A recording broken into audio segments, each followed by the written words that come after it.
Social media వేదికలు, coffee షాపులు, కార్యాలయాలు ఎక్కడ చూడు ఒక్కటే చర్చ.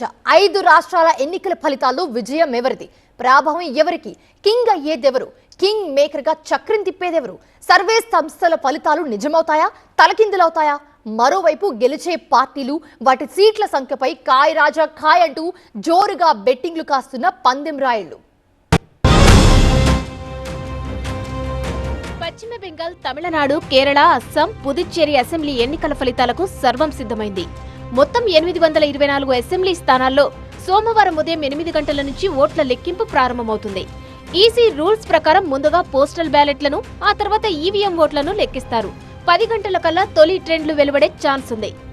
పశ్చిమ బెంగాల్లో గెలుపెవరిది? టీఎంసీ మరోసారి తిరుగులేని విజయంతో అధికారాన్ని కైవసం చేసుకుంటుందా, లేదంటే కమలం వికసిస్తుందా, లేదంటే హంగ్ ఏర్పడుతుందా అన్నది ఉత్కంఠ రేపుతోంది. 15 ఏళ్ల అధికారం తర్వాత టీఎంసీ యాంటీ ఇంకంబెన్సీని ఎదుర్కొంటోంది. బీజేపీ గత ఎన్నికల్లో కంటే మెరుగైన సీట్లతో పాటు సీఎం సీటు మాదేనని ధీమా వ్యక్తం చేస్తోంది. మెజారిటీ సర్వే సంస్థలు ఇక్కడ కమలానికి పట్టం కట్టినా ఫలితాలు ఎలా ఉంటాయన్నది ఇంట్రెస్టింగ్ గా మారింది. తమిళనాడు రాజకీయం దశాబ్దాల తరబడి 2 ప్రధాన పార్టీల మధ్య సాగుతూ వస్తుంది. అయితే డీఎంకే లేదంటే అన్నా డీఎంకేదే అధికార పీఠం. మధ్యలో చాలా పార్టీలు తమిళనాడు రాజకీయ ఎవరికపై రంగప్రవేశం చేసినప్పటికీ పెద్దగా ప్రభావం చూపలేకపోయాయి. సినీ రంగం నుంచి రాజకీయ రంగం వైపు అడుగులు వేసిన విజయ్ 2 ప్రధాన పార్టీలకు టీవీకేనే ప్రత్యామ్నాయమంటూ ఎన్నికల్లో గట్టిగానే శ్రమించారు. అయితే మెజారిటీ ఎగ్జిట్ పోల్స్ డీఎంకే పార్టీకే పట్టం కట్టగా పలు సర్వేలు హంగ్ ఏర్పడుతుందని అంచనా వేశాయి. దీంతో అన్ని పార్టీలు అలర్ట్ అయ్యాయి. ఒకవేళ ఫలితాలు అటు ఇటుగా వస్తే అన్న అనుమానంతో తమ అభ్యర్థులను ఇతర పార్టీలు ఎత్తుకుపోకుండా ఉండేందుకు రిసార్ట్ రాజకీయాలకు తెరలేపాయి. టీవీకే అభ్యర్థులకు ఆ పార్టీ చీఫ్ కీలక సూచనలు చేశారు.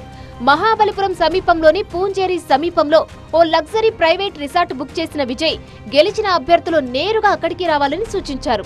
ఢిల్లీ ఆమ్ ఆద్మీ పార్టీ, బీహార్ జన్ సురాజ్ పార్టీల తరహాలోనే 2 పార్టీల మధ్య రాజకీయ అరగేట్రం చేసిన విజయ్ టీవీకే ఆప్లా ఊడ్చేసి ప్రభంజనం సృష్టిస్తుందా, జన్ సురాజ్ల డీలా పడుతుందా మరికొన్ని గంటల్లో తేలిపోనుంది.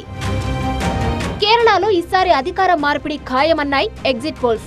సాధారణంగా ఇక్కడ 5 ఏళ్లకోసారి అధికారం మారే సంప్రదాయం ఉండడంతో యూడీఎఫ్ కూటమి ఆశలు పెట్టుకుంది.